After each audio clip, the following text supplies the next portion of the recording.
Almighty God, we gather before you today with hearts full of gratitude for the opportunity to serve our community. As we begin, we humbly ask for your presence to guide our discussion and decisions. Grant us wisdom, unity, and spirit of service as we deliberate on matters that affect our community. We ask for your blessing for each and every one here present today. Protect and guide us as we strive to fulfill our duties. In your holy name we pray. Amen. Pambansang awit to be led by Madam Sandra.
Ancestors onward rivers and plains, mountains and hills, within worlds of all nations, is so blessed with wonders of His word. Arise, rekindle our heart, lift our banner high, Tabuk, beloved, a place of hope and free. Proud our homage to thee.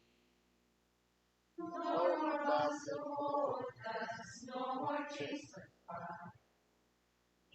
We dedicate ourselves to thee. We promise to serve and be loyal to, for righteousness the vision, and place of men of virtue be. Arise, rekindle our hearts, lift our banner high, Tabuk, beloved, a place of hope and free. Crown our homage to thee. Let us hope His guidance in glory, glory. Tabuk is such a splendid place to see. Let us keep our heads and honor to thee, for the radiant is His praise. Give our love and glory unto thee. Arise, rekindle our hearts, lift our banner high, Tabuk, beloved, a place of hope and free. Crown our homage to thee. So we believe in love, believe in peace, loyal we shall ever be. Thank you very much, the Honorable Councilor Sandra Uyam and Councilor Daphne Amla.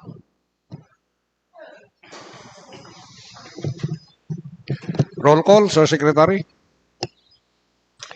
Honorable Dick Bal-o, Honorable Lucretina Sarol, Honorable Mark Dugyang, Honorable Samuel Sumaal, Honorable Duaido Sakaile, Honorable Chester Alunday, Honorable Castor G. Cayaba, Honorable Ivan Yannick Bagayao, Honorable Christian Wandag, Honorable Abraham Ligaykay, Honorable Juan Tomas Tiduyan, Honorable Alejandro Cosagon, Present. Honorable Andrea Daphne Amla, Honorable Benigno Duyan, and Honorable Alma Sandra Uyam.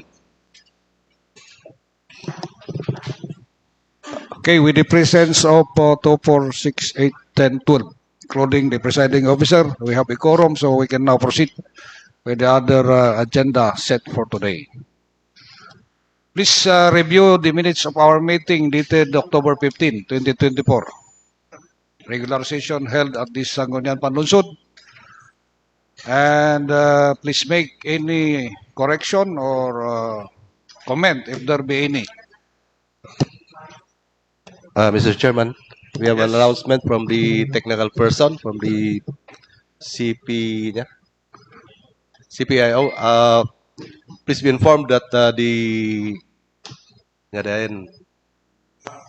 internet is out of order, so we will not be going live stream today. However, the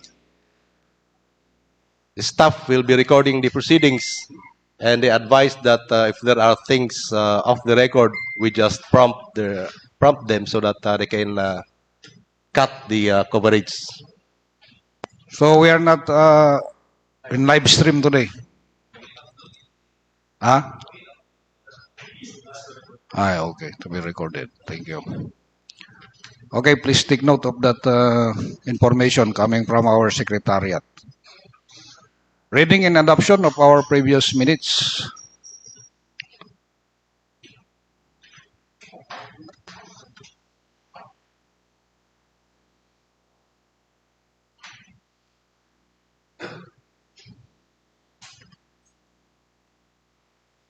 Any correction or any Mr. Chair, manifestations?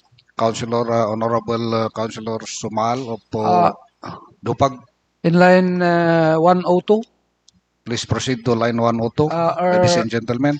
earnestly requesting Attorney Jeneline M. Dawayan, change to Diwayan, Mr. Chair. All right, Diwayan. please make note of that correction, Sir Secretary.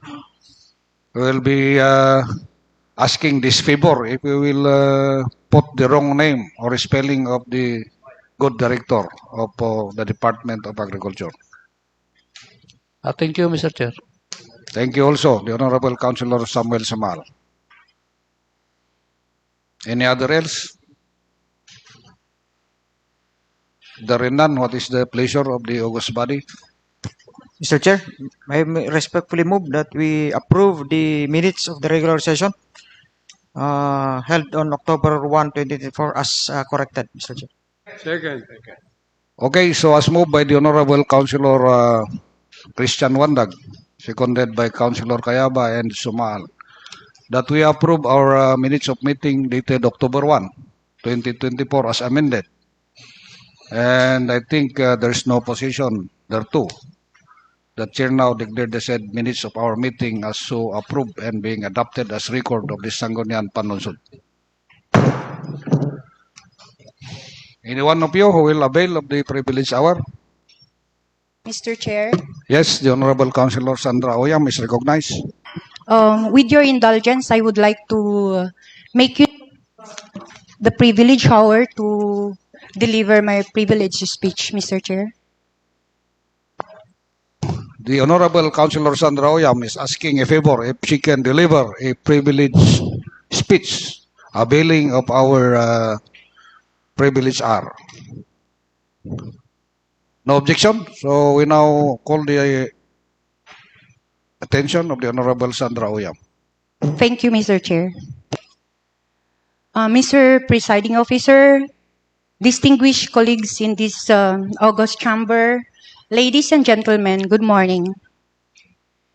You may all have observed the rise in fake news being maliciously spread by certain individuals or groups in social media and other platforms. To make matters worse, these false information or narratives are being shared by irresponsible netizens who may or may not have the intent to deceive or create trouble, rapidly amplifying such fake news into a trending level, causing widespread disinformation, not only in our locality but across all borders as well. With the ongoing tribal conflicts in our city, the spread of fake news poses a significant threat to our people. It creates discord and dangerous behaviors. It can incite violent reaction and social unrest, exacerbating issues of fear and mistrust within our communities, especially between our indigenous cultural groups within our community who are involved in such tribal conflicts. This makes the job of our peacemakers, the PNP, members of the MBCC, and bodong holders even harder. Worse, our pupils and students are unnecessarily traumatized by these false narratives, with some even refusing to go to school. Consequently, what kind of academic performance do we expect from them in the future? Moreover, the rise of false information undermines the efforts of our local officials, making us appear like we have done nothing much. It further sows confusion and reduces trust in credible information source, complicating the process of accurate reporting. There are still a lot of more negative consequences of this proliferation of fake news about our current situations, but I would just like to emphasize how it has been putting our place in a bad light. With such disinformation taking place to a wide extent, negative impressions about our place and about us as a people have been already felt. Needless to say, this affects our image and our economy, as tourists and would-be investors will likely have second thoughts about coming to our city. Mr. Presided and ladies and gentlemen, we have poured in much efforts in making our place what it is today. We have come a long way until our place has become a first-class city. And we cannot just allow the spread of fake news become a serious threat to our community. Addressing the spread of fake news is a collective responsibility. Hence, I urge everyone to do his or her part. In this light, I strongly urge our local government unit to take proactive measures to combat the spread of fake news, such as, but not limited to, the following. First, public awareness campaigns.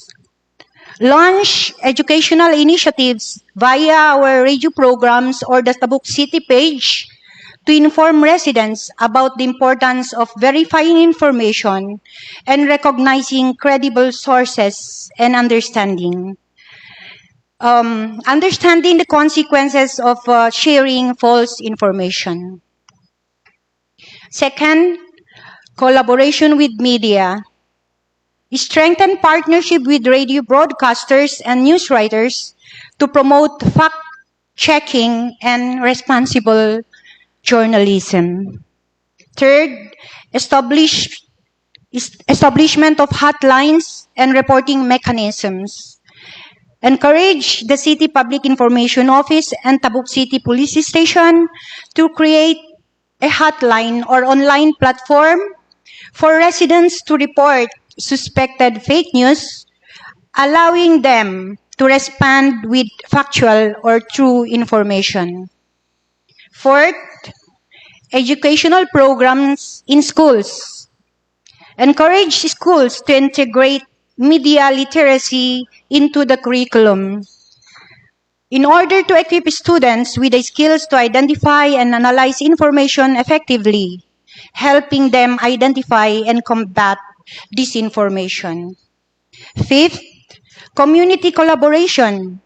Engage barangay officials, leaders, and organizations to foster discussions around the impact or fake news and encourage collective efforts to promote truth in information. And lastly, collaboration with experts. If possible, to establish a legal framework for collaboration between the LGU and technology experts to monitor sources of disinformation and develop strategies for counteracting it. And for our part as legislators, I am earnestly recommending the following. First, the passage of a resolution condemning such proliferation of fake news. Second, the passage of a resolution for the creation of a task force to address and combat this pressing issue. And third, the possible enactment of an ordinance providing regulatory measures and penalizing individuals or organizations spreading fake news or those responsible for intentional dissemination of false or misleading information. Ladies and gentlemen, by adopting a combination of these measures or strategies, we can create a more informed and cohesive community and reduce the impact of fake news. Thank you very much. Okay, thank you very much, the Honorable Councilor Sandra Uyam. I think this is a timely concern raised by one of our members of the City Council, asking the City Council on what can we also contribute to the pressing issue between this conflict happening between our constituents. And she had suggested certain matters that we need to study and act. So any interpellation or any question, you can freely address to the Councilor, the Honorable Sandra Uyam. Yes, the Honorable Councilor Christian Wandag. There's no question. I just want to commend the Honorable Sandra Oyam for taking cudgels to bring out this issue and proposing some measures that we could implement to thwart this kind of fake news that is affecting not only our city but also our personal the concerns tayo. And we might as well request the Honorable Sandra to start drafting the needed resolutions and ordinances, and we will 100% support it. Thank you, Mr. Chair. What were your recommendation then, Councilor Sandra? Creation of a task force, that is the thing that I heard from you, and passage of a resolution condemning the spread of fake news. Chair, And what else? the possible enactment of an ordinance providing for regulatory measures and penalizing these individuals who are responsible in spreading fake news or misleading information. Under suspended rules, so that the public will also know that the City Council is concerned about these events in our city, and we have certain action, immediate action on this pressing concern. So first, the suggestion is a passage of a resolution against the spread of fake news. So where shall we address this resolution, Madam Consian?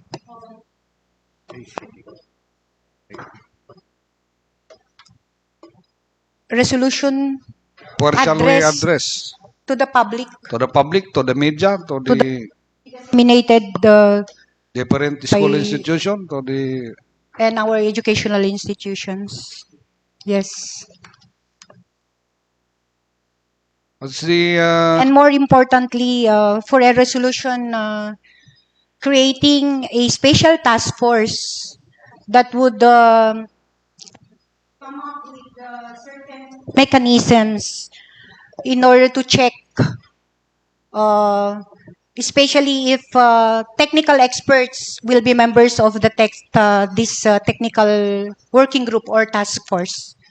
Okay, let's take your recommendation one by one. First, the passage of a resolution addressed to the different agencies of the government, including public institutions, private institutions, condemning the spread of fake news. Yes, You can Mr. put Chair. that on motion. Probably the other members would not object. Councilor Bagayaw, what's your opinion on this matter? Mr. Chair, first and foremost, Mr. Chair, I also would like to commend the good Councilor Sandra Uyam for bringing up this pressing issue. I have concern with regard to number one, Mr. Chair. I support the question of the good Vice Mayor. Where will we address or to whom we address the resolution condemning proliferation of fake news? Awam iti kaslangan na-identify tayo nga particular individual to condemn or what. Probably I would suggest, Mr. Chair, or media nga i-condemn tayo nga nag-spread iti fake news unless we identified one, yeah, so that we can condemn. But siguro, Mr. Chair, instead of a resolution, a statement from the legislative body condemning dagitoy fake news nga spread. But as to the resolution, hantayo nga mai-address gamin to the public, hantayo nga ma-identify no sino ti i-condemn tayo. So I would suggest, Mr. Chair, legislative body would issue a statement. Anyway, we have our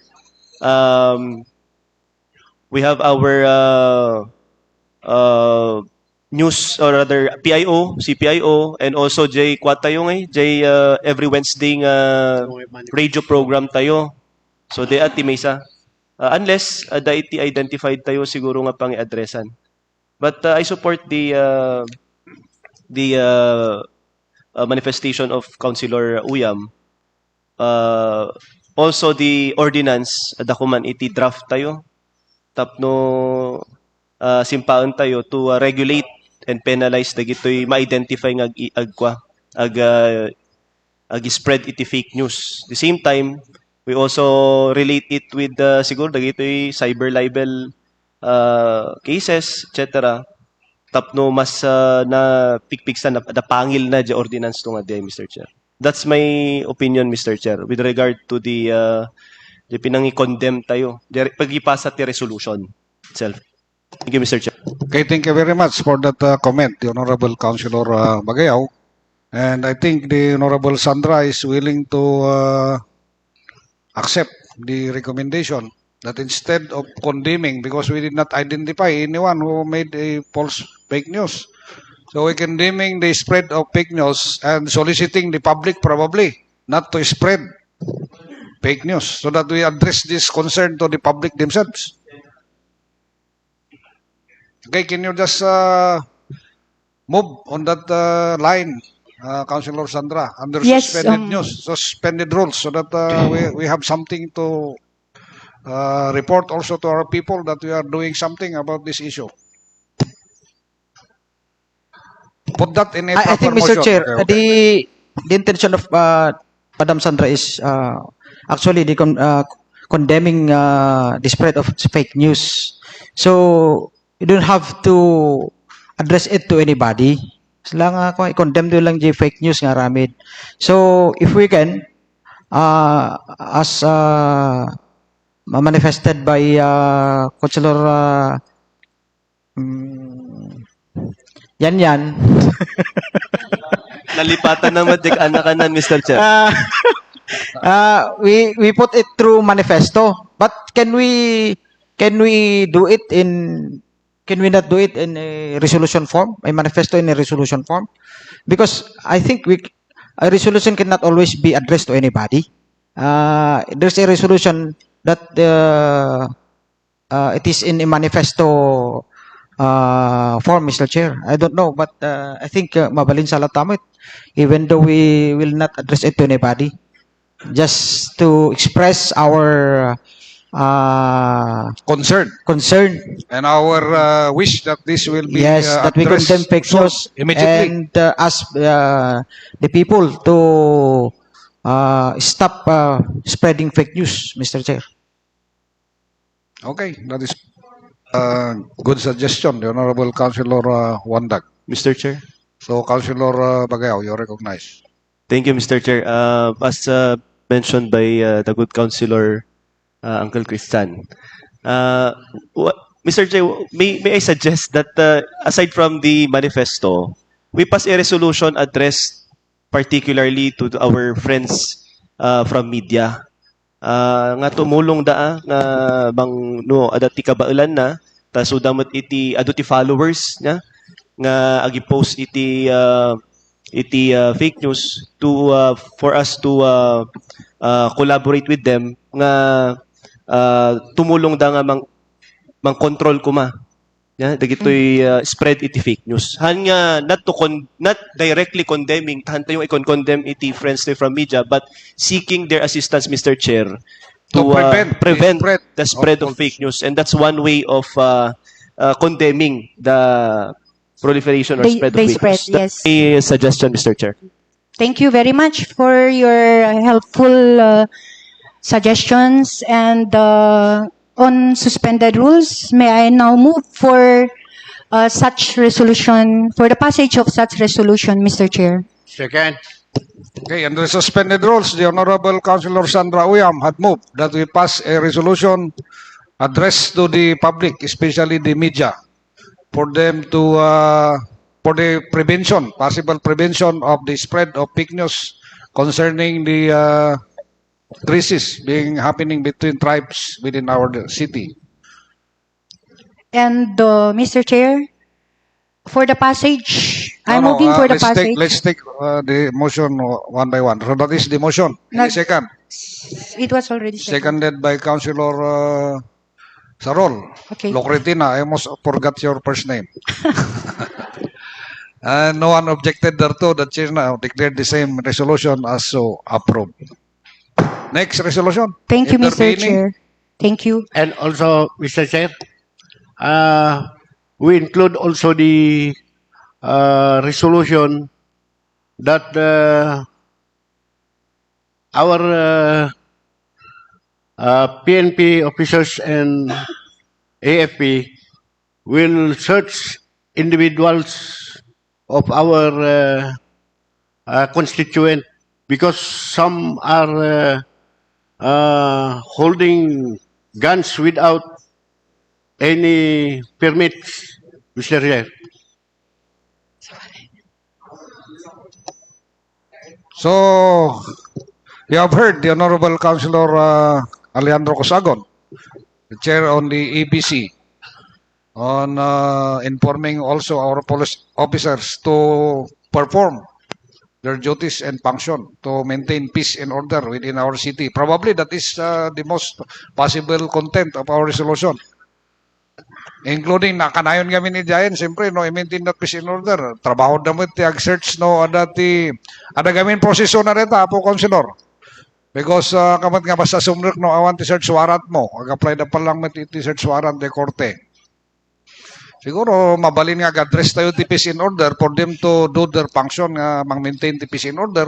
Nakanayon met lang, impliedly, reta suggestion nga po ko sa agon. Jay, ko na, apo Councilor Lucretina Sarol.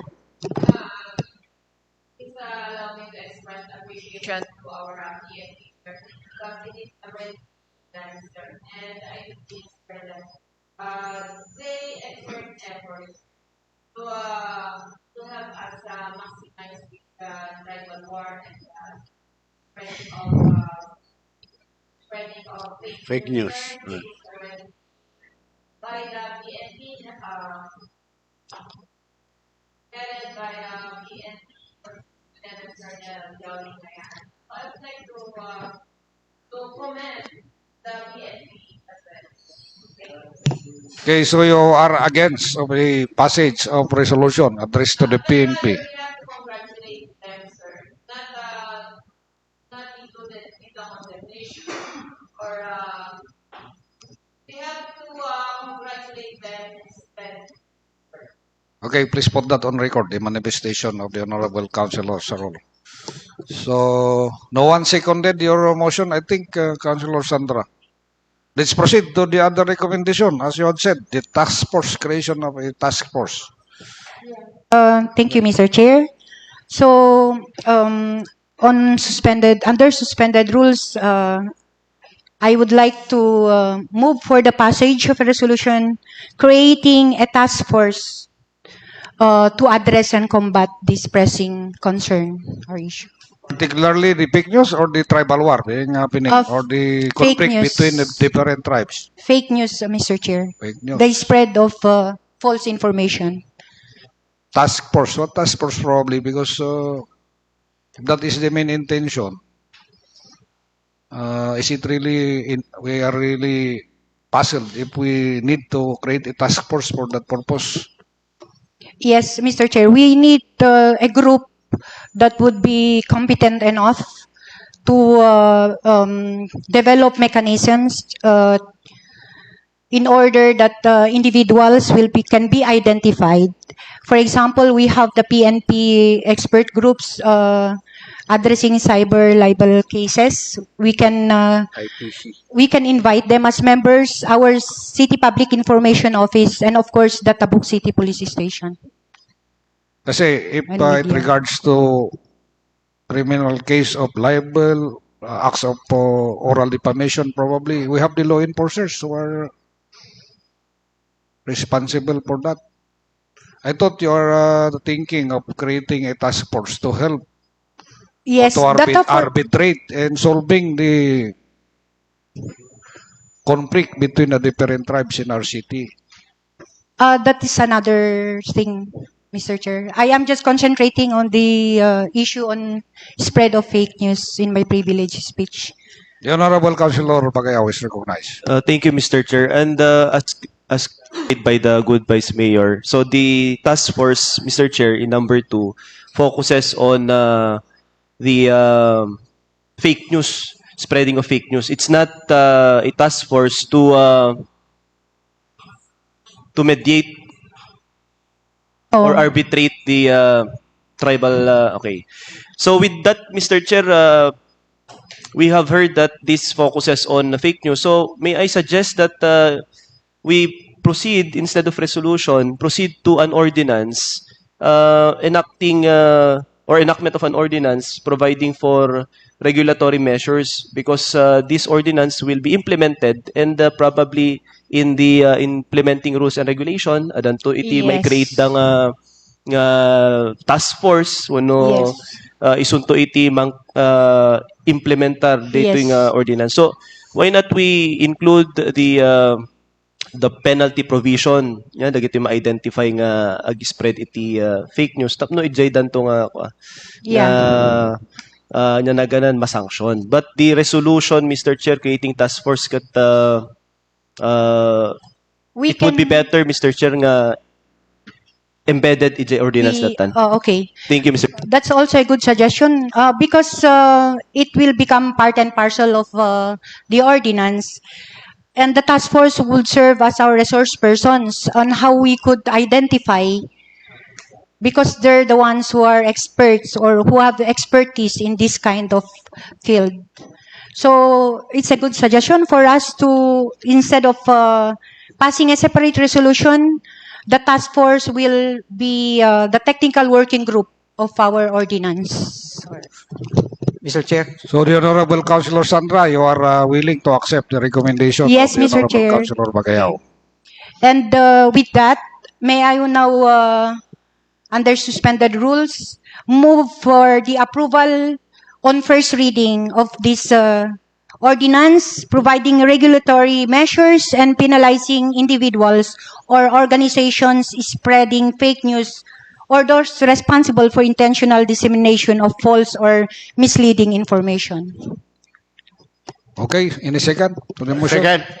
As moved by the Honorable Councilor Sandra Uyam, seconded by almost all the members of the City Council, that we pass the resolution as she orally manifested, and no one objected thereto. The chair now declare the passage of such resolution. Thank you very much. Ordinance on first reading, Mr. Chair. And the approval of the said proposed ordinance on first reading. Thank you, Mr. Chair. And the matter is referred to the Committee on Peace, Committee lang ata si Kamit peace and order. Peace and Order for further study and review. Okay, any other else? Your concern, Honorable Councilor Sandra Uyam. Honorable Councilor Uyam, are there any other? Mr. Chair, may I suggest that it will be referred to a joint committee, peace and order and rules. Thank you, Mr. Chair. Okay, if there are no objection, the matter is referred to the Committee on Peace and Order and Committee on Rules. With the advice coming from the presiding chair that you consider all national and local legislation pertaining to libel, to oral defamation, because all along these are interrelated with each other. Any other else, Madam Consihal Sandra Oya? That's all, Mr. Chair. Thank you very much. Okay, we give a big clap to the Honorable Councilor Sandra Oyam. Because it's timely also that we make known to the public that as a councilor, we are also trying our best to address this problem within our city of Tabuk. So how about that manifesto so that we can also post it in social media that we have a stand on such matter? Shall we continue that manifesto or no more? We will, together with my colleagues, especially those the legal minds, Attorney Christian Wandag and Attorney Ivan Bagaya, we will, as soon as possible, write our draft resolution. Mr. Secretary, may we know from you the plan of the council to make a city council manifesto? What's the process if it is a manifesto, not a resolution or ordinance?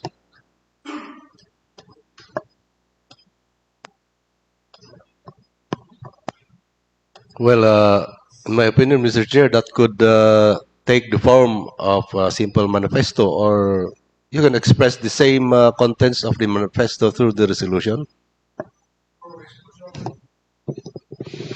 So what's your Nadagdagsin gabi no resolution form. Mas kwati dating na. so resolution? Okay, as moved by the Honorable Councilor Sandra Uyam, that we pass a resolution or manifesto stating the stand of the City Council, manifesting our desire that the conflict or tribal war, as they say, between the different tribes of Tabuk City shall be given an immediate resolution or action. And that we manifest that we are against the spread of fake news, because this will further divide our Create people. divisions and among our And people. we are asking our law enforcement agencies, including the public, to unite so that we can help each other in solving this problem, which is already affecting our almost entire constituents. Makita yung pati trabaho, pati livelihood, pati peace and order situation tayo, kahit medyo ag-spread pa yun, international, regional, kahit medyo madadail, ti ilit yung Tabuk, no, nga masulbar na ito yung problema nga dagos. So as moved by the Honorable Councilor on that point for us to pass a manifesto resolution, seconded by silently by Councilor the Chairman, the Peace and Order. Are you making a second? Apo, Councilor? Second. Seconded by Councilor Cosagon, Councilor Sakaili, and Councilor Sarol. And no one objected thereto. The chair declared the same as to approve. So the secretary is requested to draft and make the appropriate manifesto for us to sign. Ag-sign tayo amin niya. Signed by all the members of the Sangguniang Panlungsod. Again, thank you very much once again sa Councilor Sandra Oyam. Mr. Chair. Yes. Last, there is a suggestion from Attorney Bagayaw that we also include the Committee on Communication in the referral of the draft ordinance. Second, Mr. Chair. Okay, approve. Okay, if no one else avail of the privilege hour, may the presiding chair Mr. Chair. please suspend the rules for recess. There's a recess for 5 minutes. Mr.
We have here a letter from the city mayor seeking authority to represent the CLGU in entering to MOA with the DOH CHO car relative to the implementation of the medical assistance for indigent patients program. So we have under item 7.1.1 a letter from the city mayor, Darwin Estranero, seeking an authority to represent the city government in entering into MOA with the Department of Health. Mr. Chair. Yes, the chair of the Committee on Health, Councilor Ivan Yannick Bagayaw, you're recognized. Thank you, Mr. Chair. Mr. Chair, the request of the city mayor is to grant him the authority to enter into MOA, and the city legal office issued a certification stating that the MOA to be entered into between the DOH and the city LGU, wherein the first party will extend financial assistance in the amount of 495,000 to the city, second party will be given to CHSO and other RHUs are compliant with the legalities and rules, Mr. Chair. So having said that, Mr. Chair, I move to approve the request of the city mayor granting authority to enter into MOA between DOH and CLGU. I so move, Mr. Chair. Second. Okay, so move by the Honorable Councilor Yannick Bagayao that we approve item 7.1.1, seconded by Councilor Sumaal and Councilor Likaykay and Sakayle. No one objected thereto. The chair now declared the same as so approved. Next. Next are similar requests, Mr. Presiding Officer, but different beneficiaries. The same request for authority to enter into Mr. Chair. MOA with the DSI. Once again, the Honorable Councilor Christian Wandag, you're Yes, recognized. Mr. Chair. 7.1.2 to 7.1.4 is concern 5.5. All concerning the program of the national government through the DOH, the MAIP or the Medical Assistance for Indigent Patients program. May I, so as not to spend so much time on this matter, may I move that we grant authority to the Honorable Mayor to enter into a MOA with the Department of Health represented by Ferdinand Benen, Director for in all the MAIP MOA with of the DOH and the CLGU. I so move, Mr. Chair. Second. Okay, considering that this matter under item 7.1.2 to 7.1.5 is similarly related to item 7.1.1, so as moved and as commented by Councilor Wandag, that we approve also item 7.1.2, 7.1.3, 7.1.4, 7.1.5, seconded by Councilor Sakayle Bagayao and Sumaal. No one opposed thereto. The chair now all items as mentioned as so approved. Next, Sir Secretary. Next is a letter to the Vice Mayor from the City Legal Officer inquiring an update on status of the program design entitled Establishment of Checkpoints for Strict Implementation of the City Ordinance Number 13, or otherwise known as an ordinance providing for the rules, regulations, and operating conditions for the grant of franchise for motorized tricycles for hire in the city of Tabuk. Mr. Chair, Yes, Honorable Councilor I think Doyan, you're recognized. there's 7.1.6, Mr. Secretary. 7.1.6 first, Sir Secretary. At the back page. We have here a letter from the mayor seeking authority to represent the CLG of Tabuk in entering into MOA with the Department of Agriculture Regional Office and the new Tanglag Solo Parent Association relative to implementation of the Livestock Economic Enterprise Development Program, otherwise known as LEED. Honorable Councilor Doyan, you're recognized. Yes, Mr. Chair. With the certification from the legal office, may I move to grant authority to our local chief executive, Mayor Darwin C. Estraniero. So as moved by the chair on the Committee on Agriculture, that we give an authority to our Honorable Mayor Darwin Estraniero to represent the local government unit of Tabuk in entering into MOA with DARFO CAR relative to the implementation of the Livestock Economic Enterprise Development Program, seconded by Councilor Oyam, Councilor Dugyang, Councilor Sarol, and no one opposed thereto. The chair now declare item 7.1.6 as so approved.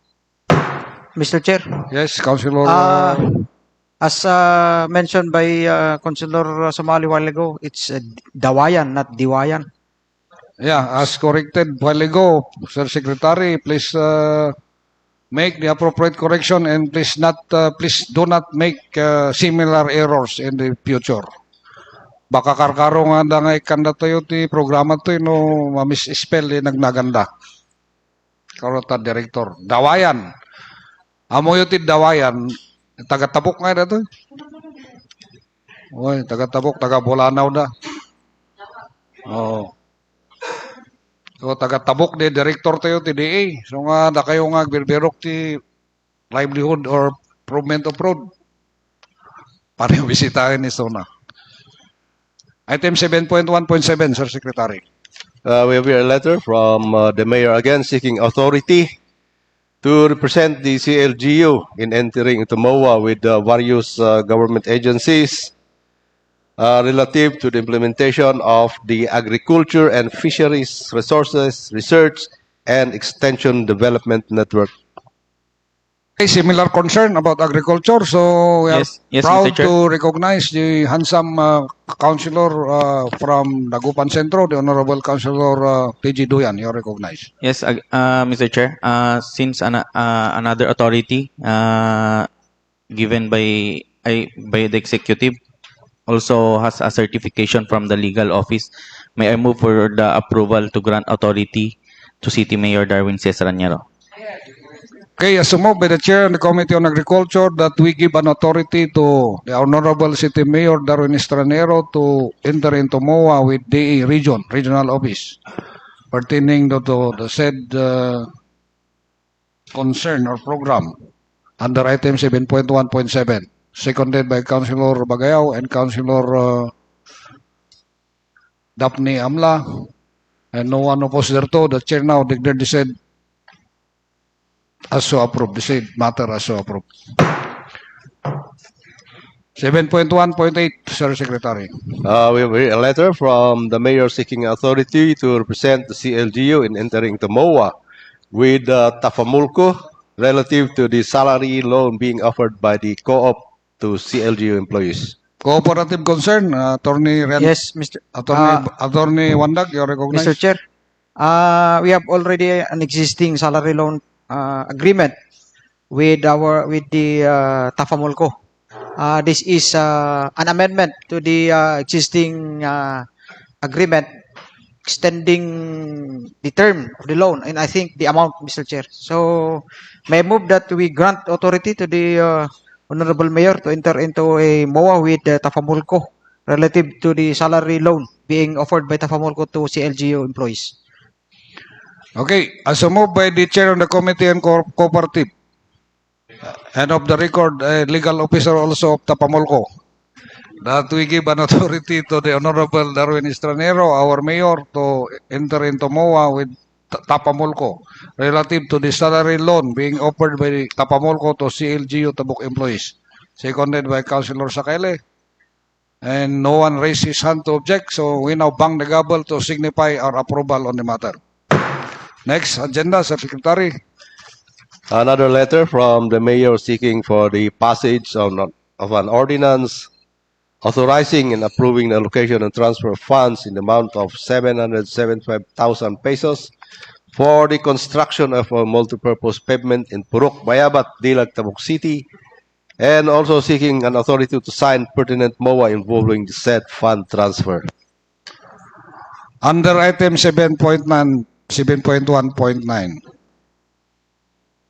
Mr. Chair, I move for the approval for first reading and refer to the Committee on Appropriation.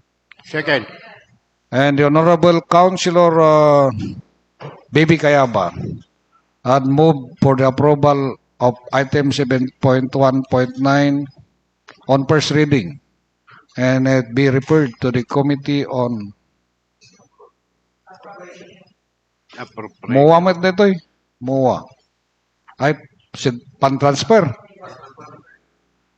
First reading and be referred to the Committee on Appropriation. Seconded by Councilor Wandag. And no one opposed thereto. The Chair now declared the said matter as so approved. Thank you, Mr. Chair. You're welcome. Item 7.1.10, a letter from From Vice Mayor Dick Bal-o, kindly read this because this is my personal letter, Sir Secretary. Yes, Mr. Chairman. It's a letter from the City Legal Officer endorsed by Your Honor, inquiring an update on the status of the program design entitled Establishment of Checkpoints for Strict Implementation of City Ordinance Number 13. Honorable Councilor Renier Dugyang, the Chair on the Committee on Transportation. What's your pleasure on the matter? Yes, Mr. Chair. Forwarded to us is the program design submitted by the good City Legal Officer, Attorney Arthur Jacob Au. Reading the program design, Mr. Chair, is to establish checkpoints for strict implementation of our city ordinance and proposing a budget of 278,000 with the budget source indicated is from the city mayor's other maintenance and operating expenses. Mr. Chair, I move that this be forwarded to the office of the city mayor for funding for implementation of this program design. Second. Thank you. Asumo by the Honorable Councilor Renier Dugyang that we pass or forward item 71.10 to the office of the city mayor for implementation, for funding. Meaning to say we have already the project design. Yes, Mr. Chair. The project design also came from the City Legal Office for the implementation or execution of the ordinance, Mr. Chair. Mr. Chair. Yes, Honorable Councilor Bagayaw, you are recognized. Thank you, Mr. Chair. In support to the manifestation of the good Councilor Dugyang, upon browsing, Mr. Chair, the project design, the good City Legal Officer signed as the proponent, but our City Mayor did not signify his approval yet. So it would be proper isubli tayo jay matter ijay office iti City Mayor tayo for the good mayor to review and for his approval. Tawan pirma na, Mr. Chair. So sa balin samat, Mr. Chair, han samat nga Sangguniang iti dapat pag-inquire na, Mr. Chair. Thank you. Okay, supported by the Honorable Councilor Bagayaw that we forward this matter to the office of the mayor for his approval and for possible funding. And no one opposed thereto. The chair now declared this said motion as so approved. Okay, good morning, each and everyone, including the public. Baka damit di concern nyo, ta suspendaren mi, dito session mi, ta yun unami da kayo. No, dati bagayo, kada kami nga agserserbi, uno babaonan nyo itiili. Mr. Chair, Yes. may I move that we suspend the rules to accommodate Second. our visitors. We have here.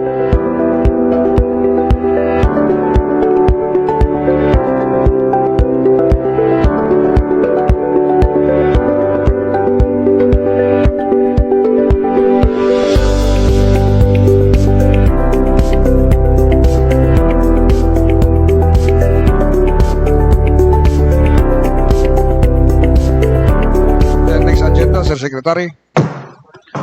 Mr. Chair, we have a letter from the City Mayor and the City Legal Officer relative to a previous MOA between the CLGU Tabuk and Senro Tabuk, requesting a review of said MOA and the revocation of such. Item 7.1.11. MOA between LGU Tabuk requesting a review of the said MOA revocation.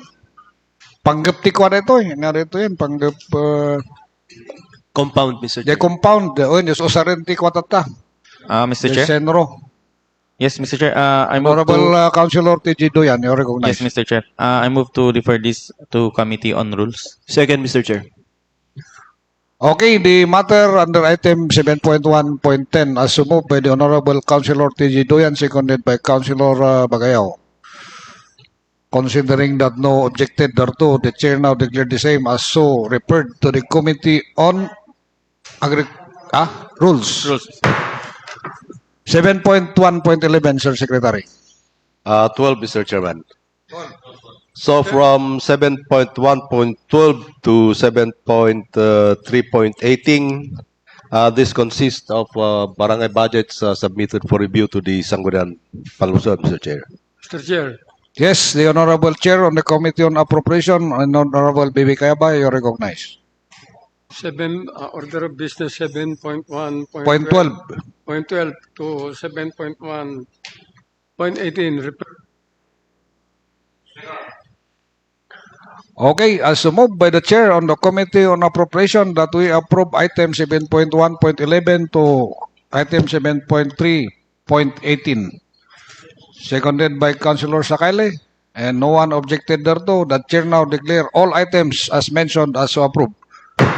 Thank you. Item 7.1.19, Sir Secretary. We have here a position paper of the Northlandia Transport Services Multipurpose Co-op regarding the request of the Caltransdeco to have a terminal in Bulanao, Tabuk City, and permission to load and unload passengers in said place as requested by the Sangguniang during a previous session. Okay, 7.1.19 is under consideration. What's the pleasure of this august body?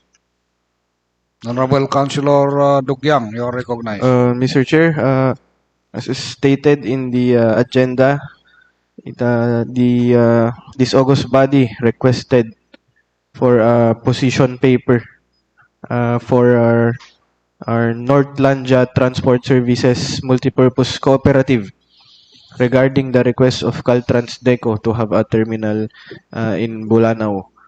I move, Mr. Chair. Not only Northlandia, also Caltransdeco, Mr. Chair. They should supposed to submit their own position papers, Mr. Chair. How about Caltransdeco? Did they not submit their position paper? Sir Secretary, none yet? None yet, Mr. Chair. Okay, considering that this is a request coming from the two transport group, so we refer the position paper to the Committee on Transportation while awaiting the position paper also of the Caltransdeco. Waiting for... Yes, Mr. Chair. I so move. Second, So, as moved by the Honorable Councilor Dugyang, seconded by Councilor Bagayaw, we refer the position paper of Northlandia to the Committee on Transportation while awaiting the position paper of Caltransdeco. 7.1.20. Mr. Chair, Yes, Councilor I Kayaba. move for the suspension of the rules to accommodate Dale second, Mr. Chair. Liaben Velasco. Shall we not wait for other matters so that she will also wait for us? Di bali, malmalpasin ito, basit lang. I withdraw my... But our checks is waiting in the office. Madili na dyan, Chiki. Okay, we suspend the rule to I accommodate second our the motion, Mr. Chair. visitor, Etildale Loyaban Velasco. So please occupy the front seat. In fact, Ms. Etil Loyaban Velasco visited my office and he is handing the letter of the administrator informing that we need to authorize the Etildale to be one of the co-signatory in almost all checks and LGU PAC accounts. Is that the request or kindly elaborate it further, Madam Etil?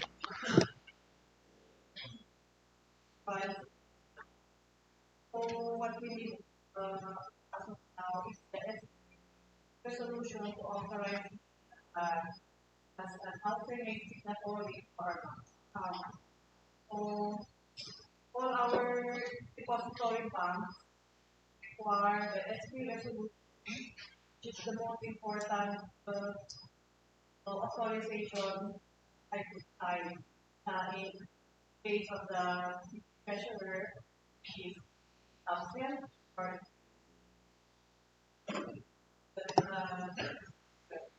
Okay, she is also informing us, according to the attached document, that she was just appointed as the City Assistant Treasurer. So, congratulations. Signed by no other than Secretary of Finance Ralph Recto. So it's part of your duty as an assistant to be a co-signatory of all bank transactions of the local government unit of Tabuk. So what's then the pleasure of the members of the City Council? Mr. Chair. Any question or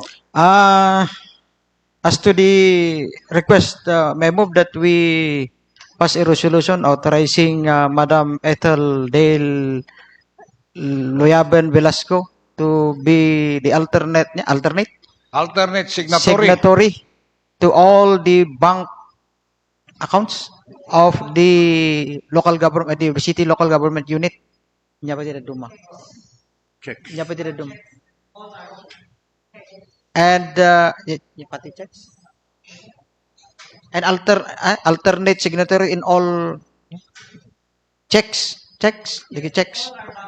bank accounts. So bank accounts, which includes the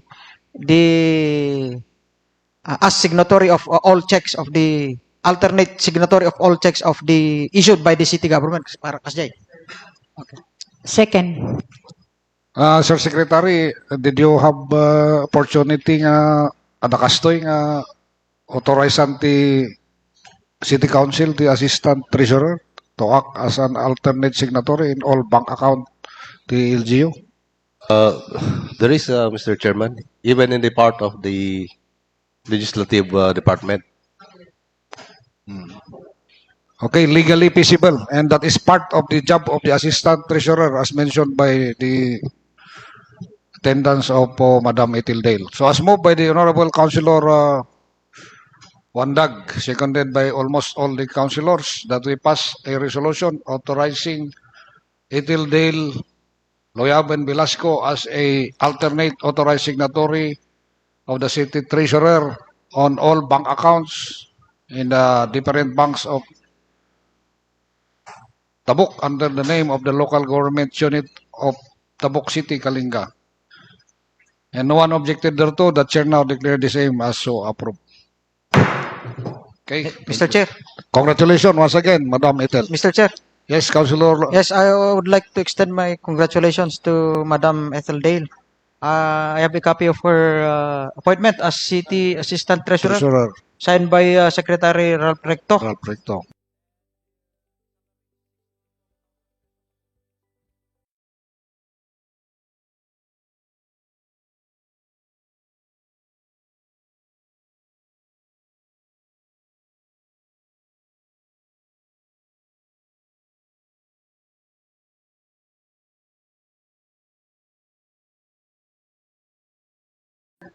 Okay, so Sir Secretary, please facilitate the said resolution ta urgent and necessary na ito para kada empleyado tayo mo lang. Kanamin nga bank transaction ti LGU, barangays, mapiktaran ka po ta awan unay ti authorized nga co-signatory ti bank transaction.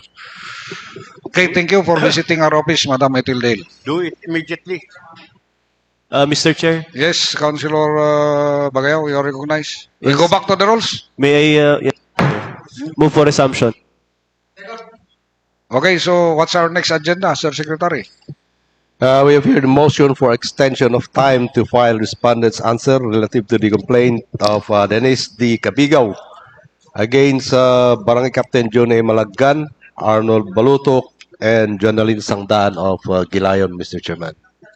This pertains to the administrative case against the barangay captain of Gilayon. So he's requesting for a extension of time for him to consult a lawyer probably and for him to submit a substantial and responsive answer to the complaint against him. So, Mr. Chair, nadakos siguro, Apo Councilor Wandag. just a clarification, Mr. Chair.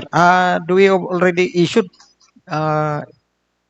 notice to the respondents to file their respective answers, Mr. Chair, relative to the case? With the committee which the matter was referred, because this was referred, I think, to the Committee on Barangay Affairs.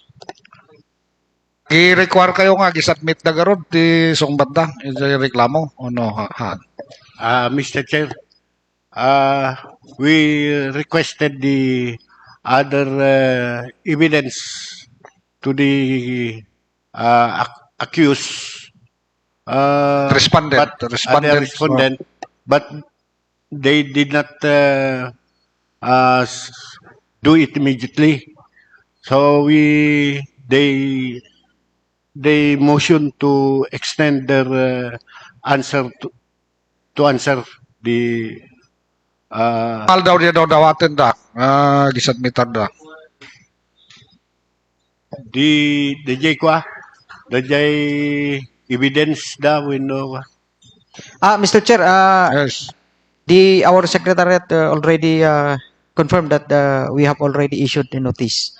Anyway, looking at the reasons of the motion, may I move that we grant the motion for extension requested by the council of the respondents, Mr. Chair.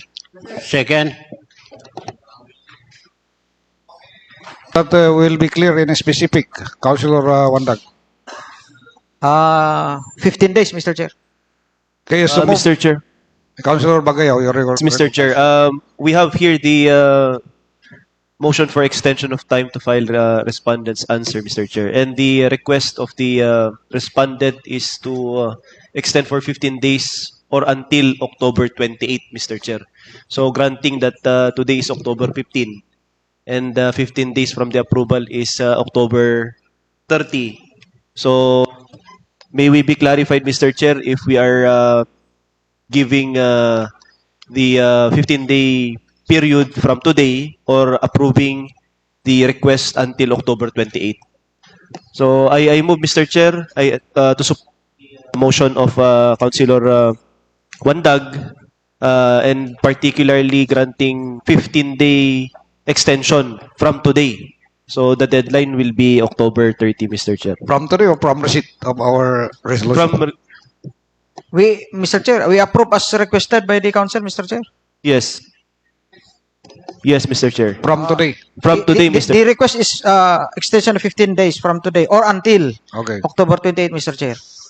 Okay, so moved by the Honorable Councilor Wandag, seconded by Councilor Bagayaw, that we grant the request of respondent Barangay Captain of Gilayon, Johnny Malaggan, an extension of time of 15 days from today or until October 30. And seconded by Councilor Bagayaw, as I said, and no one objected thereto. The chair now declared the said request, and we grant the respondent 15 days or until October 30 as an extension of time to file his answer. Okay, we have here visitor again. Shall we again suspend the Move rule for to suspension, accommodate, Mr. Chair. Madam Karen, because department heads have material time. They have an urgent matter to attend with. So we urgently and immediately suspend the rule to accommodate our cooperative officer.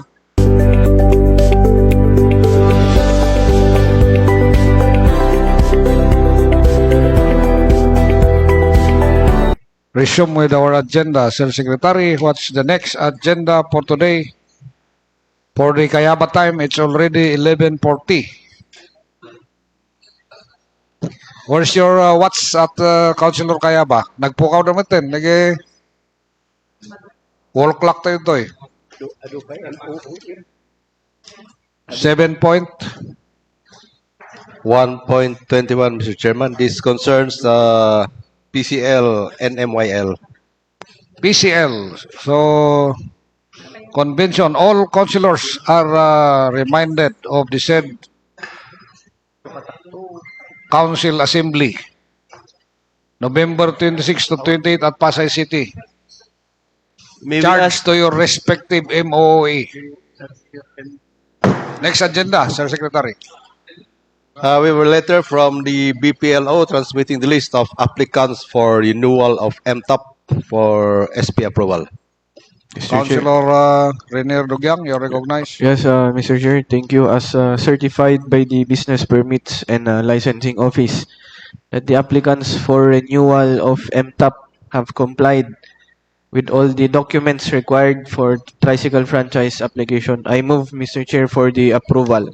Second. Okay, 7.1.21 is to move that we approve the same.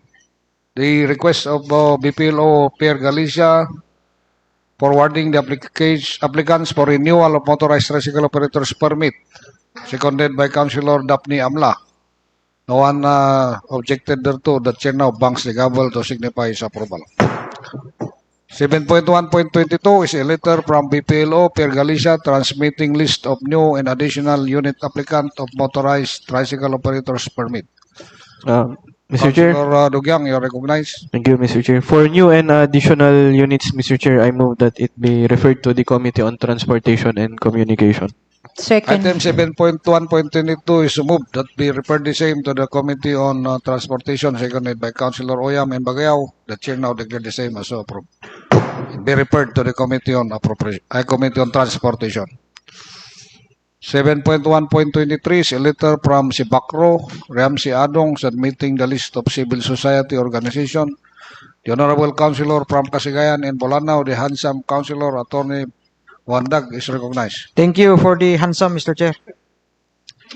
May I move that we approve the accreditation of the Dimalbong Engaging Organization of Dupag, Tabuk City, Kalinga, and Tabuk City Organic Producer, or TCOP, from Balong, Tabuk City. I so move, Mr. Chair.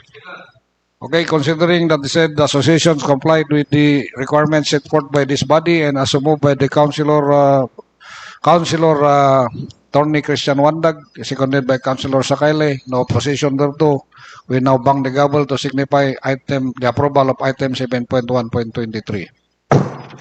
Next, Secretary. We have a request for land conversion, Mr. Chair, at Magsasay, Tabuk City, Kalinga, from certain Audrey and Manugan, from agriculture to residential purposes. So moved by Councilor Sakayle that we refer this to the Committee on Land Use.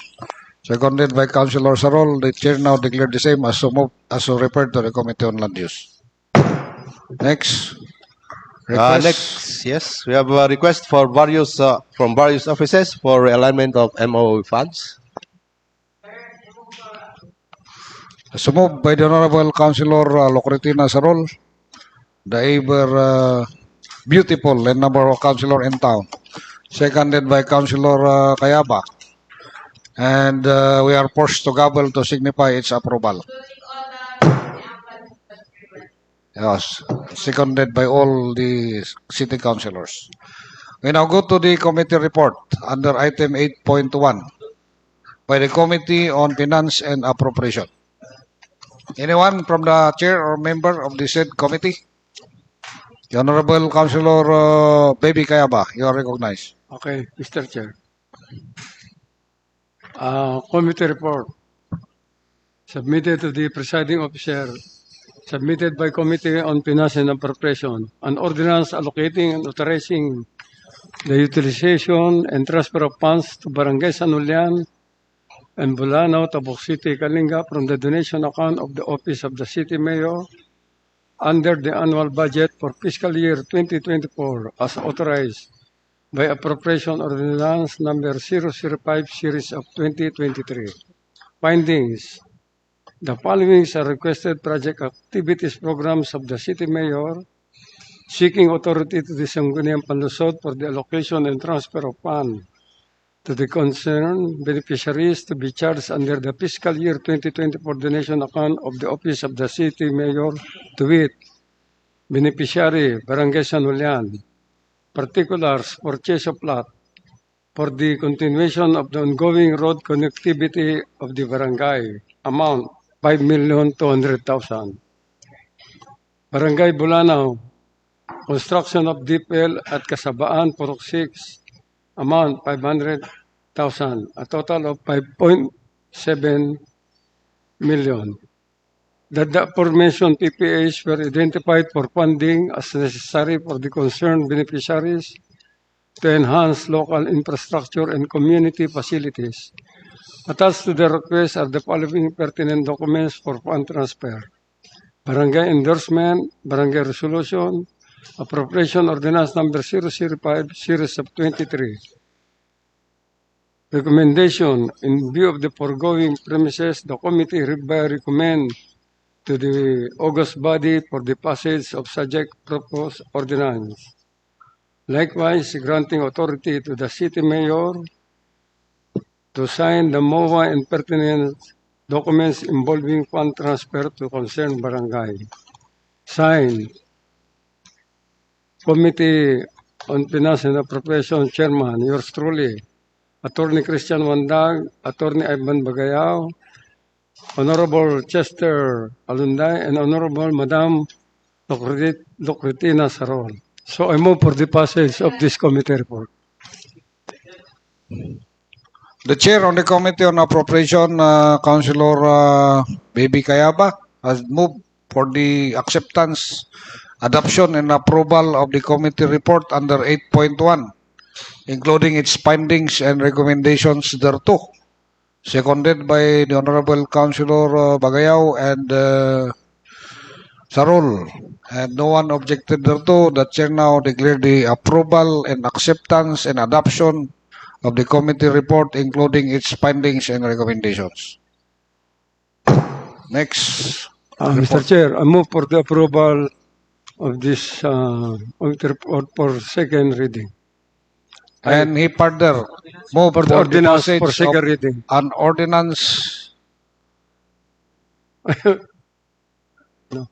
So this was approved on first reading already. Yes, sir. And we suspend the rule, or you now approve? I move for the suspension of the rules to accommodate my next motion for the approval for third and final reading, Mr. Chair. Okay. Second reading. Second reading. The first motion is for the approval of this ordinance for second reading. Okay, so Councilor Kayaba had moved that we approve item 8.1 on second reading, seconded by Councilor Wandag. So the chair now declared the same as so approved, as no one objected thereto. And then, we Mr. further Chair, move under suspended rule that we approve the same under third and final reading. Mr. And Chair, no one objected thereto, seconded by Councilor Sarol again and some Councilor Wandag. The chair now declared the same as approved on third reading. Thank you, Mr. Chair. Committee report under item 8.2, Committee on Rules and Human Rights. Any chair, the chairman or the member could do the report. The Councilor Ivan Yannick Bagayao, you are recognized. Thank you, Mr. Chair. The Committee on Rules and Human Rights, Mr. Chair, the subject matter of the report, Barangay Ordinance number 22, series of 2024 of Barangay Agbanawag, Tabuk City, Kalinga, for review and approval of the Sangguniang Panlungsod. Findings attached herein is a copy of the legal opinion from the City Legal Officer, Attorney Cubao, relative to the proposed Barangay Ordinance number 22, series of 2024 of Agbanawag, Tabuk City, Kalinga. Based on the written legal opinion, Barangay Ordinance number 22, an ordinance prohibiting any obstruction on public roads and other similar public places within the territorial jurisdiction of Barangay Agbanawag, City of Tabuk, Kalinga, consistent with the existing laws. The cited legal basis, the ILG Memorandum Circular number 2019-121, the LG Memorandum Circular number 2019-167, and RA 7160, Section 17. The committee, Mr. Chair, recommends to the August body for the declaration of Barangay Ordinance number 22, series of 2024 of Agbanawag, Tabuk City, Kalinga, valid and consistent with laws and local ordinances. Further, the committee recommends that the Secretary to the Sangguniang Panlungsod to furnish a copy of this committee report with the attached legal opinion of the City Legal Officer to Barangay Council of Agbanawag, Tabuk City for their information and guidance. Signed by all the members, Attorney Wandag, Engineer Dugyang, Councilor Kayaba, Vice Chairman Councilor Sumal, and yours truly, Chairman. I so move for the approval and adoption, Mr. Chair. Okay. Honorable Councilor Yannick Bagayao is moving that we approve the committee report under item 8.2, including its findings and recommendations. It's seconded by Councilor Sumal. And no one objected thereto. The chair now declared the adoption, approval, or acceptance, including its finding and recommendation of the said aforesaid committee report. Next report, Committee on Rules. Mr. Chair, another report. The subject matter is the proposed Barangay Ordinance number 5, 6, 7, and 8, series of 2024 of Dagupan Weste, Tabuk City, Kalinga for review and approval of the Sangguniang Panlungsod. Findings. Attached herein is a copy of the legal opinion of the Assistant City Legal Officer, Attorney Guillermo Lawagan, Jr., related to the proposed barangay ordinances of Dagupan Weste, Tabuk City, Kalinga. The following barangay ordinance are subject for review and approval. Ordinance number 5, an ordinance implementing pertinent provision of Republic Act 8172, an act promoting salt iodization nationwide and for related purposes. Ordinance number 6, an ordinance requiring the participation of officers and members of civil society organizations in Kalinisan Day, Barangay Kalinisan Day. Ordinance number 7, an ordinance entitled Anti-Spitting of Mama in Public Places within Territorial Jurisdiction of Barangay Dagupan Weste, Tabuk City, Kalinga. Ordinance number 8, an ordinance establishing Barangay Violence Against Women Desk or VAU-C Desk. VAU Desk. Children na. Ordinance number 5, series of 2024 is invalid for being inconsistent with provision of the Local Government Code of 1991, particularly Section 391, which states that the Sangguniang Barangay, as legislative body of barangay, shall prescribe fine in amount not exceeding 1,000 pesos for violation of barangay ordinances. Ordinance number 6, series of 2024 is likewise invalid for not conforming with the provision of the DILG Memorandum Circular number 2023-133. While ordinance number 7 and 8, series of 2024 are valid with laws and local ordinances. Recommendation, Mr. Chair, upon review, the committee recommends to the August body for the declaration of Barangay Ordinance number 7 and 8, series of 2024 of Dagupan Weste, Tabuk City, Kalinga, as valid and consistent with laws and local ordinances. However, the barangay ordinance not mentioned are invalid with laws and local ordinances. Hence, the committee recommends to refer back this ordinance to Barangay Dagupan Weste for appropriate action of the council to conform with existing laws and local ordinances based on the legal opinion of the city assistant legal officer. Further, the committee recommends that the Secretary to the Sangguniang Panlungsod to furnish a copy of this committee report with the attached legal opinion of the city legal officer to Barangay Council of Dagupan Weste, Tabuk City for their information and guidance. Signed by all the members of the Committee on Rules, Chairman, yours truly, Vice Chairman, Councilor Sumaal, members, Attorney Wandag, Engineer Dugyang, and Councilor Kayaba. I move for the approval and adoption of the committee report, Mr. Chair. The Honorable Chair on the Committee on Rules, headed by Councilor Ivan Yannick Bagayaw, had moved for the adoption, acceptance, approval of the committee report under item 8.3, including its findings and recommendations, seconded by Councilor Kayaba. Almost all the councilors and no one opposed thereto. The chair now declared the same as so approved, accepted, and including its finding and recommendations. Mr. Chair, thank you. Point 4, Committee on Environment, Natural Resources, and Energy. Mr. Chair, correction. Ang Committee on Environment, What committee? typo error. Committee on Tourism and Culture and Arts. Okay. Proceed, Councilor Sama. Subject, ordinance declaring Barangay Bantay as the fruit basket capital of Tabuk City. Findings. The Barangay Bantay is one of the top fruit production of the and trade in the city with a wide range of fruit such as rambutan, mangoes, banana, and other sought after by local and tourists alike. This ordinance is enacted to improve and cultivate the fruit basket industry in Barangay Bantay, Tabuk City, though improving economics development, generating livelihood opportunities, and tourism potential. According to the OCTACA and OCAS representative, before declaring Barangay Bantay as fruit basket capital of Tabuk City, it should not only be during the festival. in order to maintain its sustainability. There should be continuous production of fruit, not just seasonal fruits. The Barangay Bantay Chairman Franklin Obal stated that there were 15 fruit farms declared from 4 years ago, and now there are additional declared farms, especially those growing dragon fruits.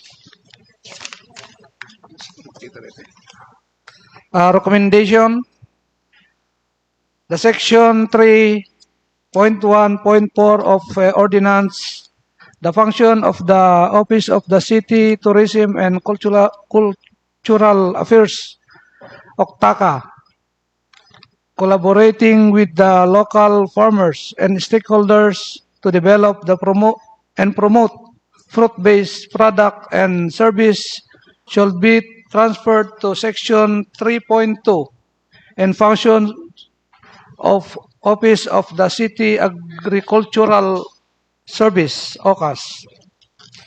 Recommendation number 2, the section 3.1.2 of the ordinance, the function of the Office of the Tourism and Cultural Affairs, OCTACA, establishing the barangay fruit market or agritourism event and activities, shall be transferred to the barangay council. The committee recommend to the honorable body, honorable presiding and members of the Sangguniang Panlungsod, that the August body approve this committee report. Certification: this is certified that there was consultation among the committee member before the passage of this report. Signed, all members of the Committee on Tourism and Culture and Arts. May I move, Mr. Chair, for the approval of this committee report? Second. The chair on the committee on tourism. Tourism, Mr. Chair. The Honorable from Dupag, Councilor Samuel Sumaal, had moved that we approve the committee report under item 8.4, including, of course, its finding and recommendation. And seconded by Councilor Daphne Amla. And no one objected thereto. The chair now declared the committee report as accepted, adopted, and approved, including its findings and recommendations. Shall we pass this for calendar? Mr. Chair? Pass to calendar on second reading? Yes, Mr. Chair. May I move to calendar this Proposed ordinance. proposed ordinance for second reading next session? And further, reporter, the Honorable Councilor Sumal had moved that we calendar for second reading the proposed ordinance declaring Barangay Bantay as the fruit basket capital of Tabuk City for second reading.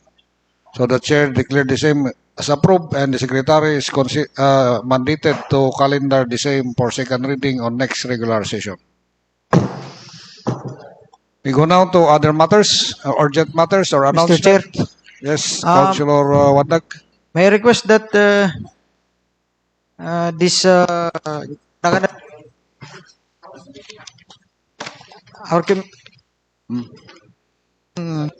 device be fixed, Mr. Chair. May we request the CIO or the SICTO, of their expertise in this technology.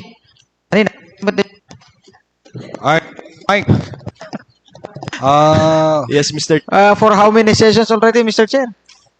Apay dito yung agpalso-palso. Kasi lang agsubli-subli, agbakbakward na talmedan. Palso May kita. we request, Mr. Chair, the ICT ang CIO, ICT, Information Communication Technology Office, not the CIO. CITO. Okay, To, so the Secretariat Chair. is directed to coordinate with the Office of ICT, headed by Manadaw na, Yes, Mr. Chair. and the Office of CIO, headed by Madam Aurora Amiling, to conduct a repair or maintenance in our microphone system. Please coordinate, Sir Secretary, with the office, the said concerned offices. Thank Mr. you very much, Councilor Wandag. Mr. Chair, Yes, Councilor Samal, you're recognized. may I request the Office of the City Vet, Dr. Awanas, for the checkpoint, the ASF, Bantay ASF.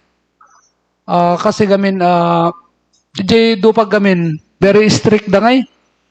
Ngam dito lanakan, talakakan spring kat handan sa checkpoint. So nga,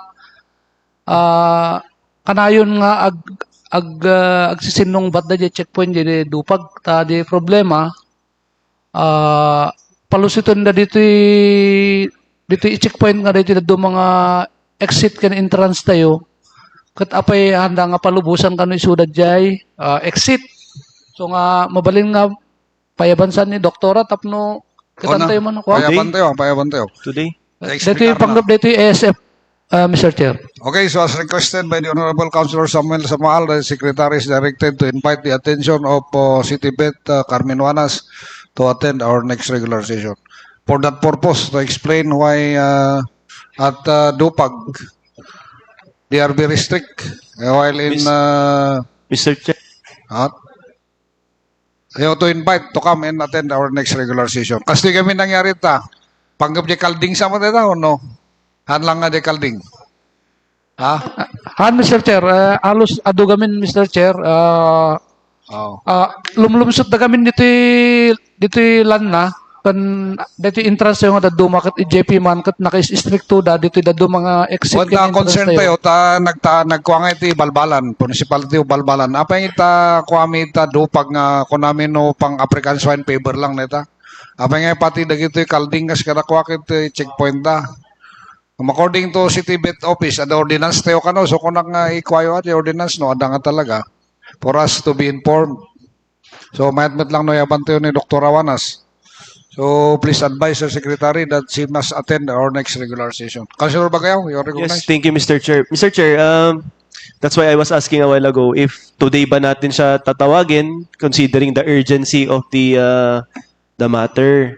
Since the good Vice Mayor the suggested na next regular session, may I also move, Mr. Chair, na-erase mat ni Councilor Sumaal, why not we also direct the matter or refer it to the committee chair on agriculture so that he can schedule a committee meeting tapno siguro the urgency on Friday, Monday, tapno by Tuesday i-report na lang Mr. Chair.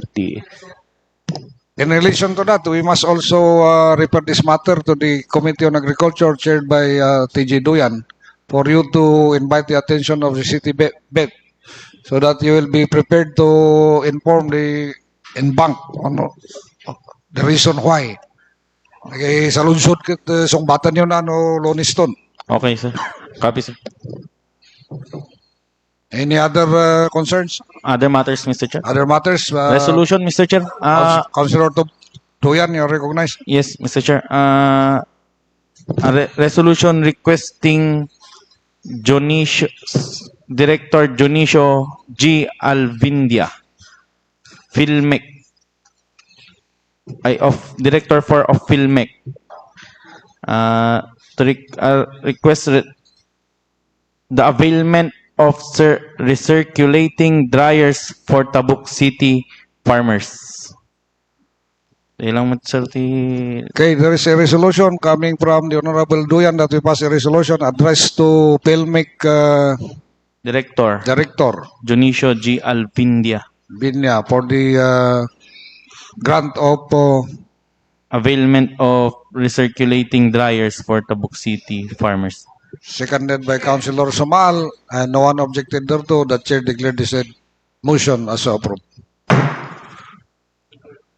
And there are no other matters to tackle. Mr. Yes, the Honorable Councilor Osagon, you are recognized. We go back to the my suggestion a while ago that we must uh, aware the public that some of our constituent holding firearms without any License. license. In fact, we are very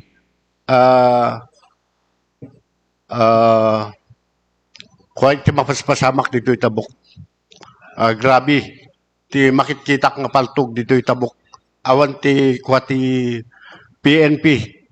So, emotion ko kuma nga dagiti PNP ket agkapkap da kuma ka dagiti ubing Operation Kapkap. Mr. Chair.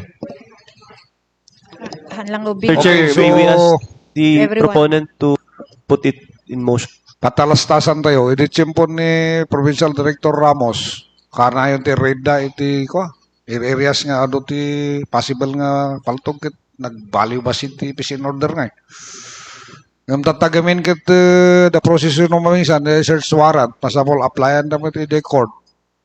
Malaksig no kas lang bato di La Rosa siguro ti director tayo.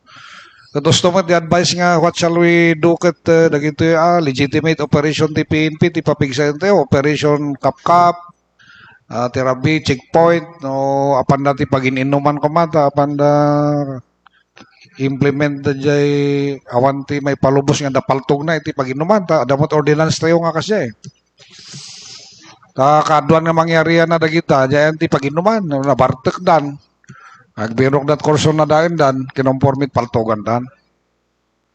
So na nga demotion mo nga rod Sir Kapitan.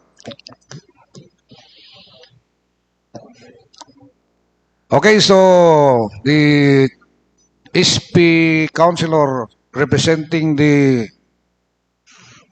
League of Barangay Captain had moved that we pass a resolution urging the law enforcement agencies of the government, particularly the PNP, to strictly implement all national and local legislations for the maintenance of peace and order, particularly na Operation Kapkap, Operation Bakal, Mr. checkpoints, na pag-inuman dyan, ordinance on prohibiting guns, possession of guns within the area of drinking establishments, and all local legislation on that matter. Seconded by Councilor Oyam as she is nodding her head. And no one opposed thereto. The chair declared the same as so approved. And all the in said resolution be furnished to all law enforcement agencies. Stop, Jai. Yes. Okay, so no other matters to tackle. The chair now declared the session as adjourned. Yes, Councilor. There is a suggestion from our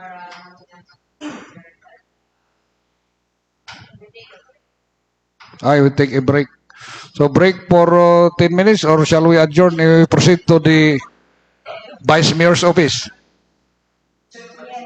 Yes. Recess for 10 minutes.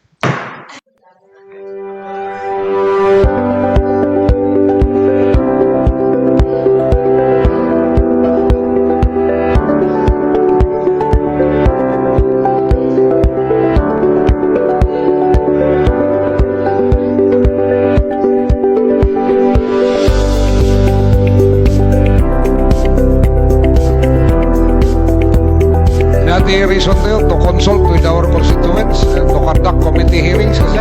Yes. Okay, to give times for the respective councilors to consult with their constituents and to conduct committee sessions. There's a motion that we have a break until November 5, 2024. Resumption, Mr. Chair, is November 5. Until November 5. We resume on November 5. So we will conduct special sessions if there is a need for it. So seconded by Councilor Kayaba is constantly nodding his head also. Oh. The chair now punks the gavel to signify its approval. There are no other things to discuss, so the chair now automatically declare the session so adjourned.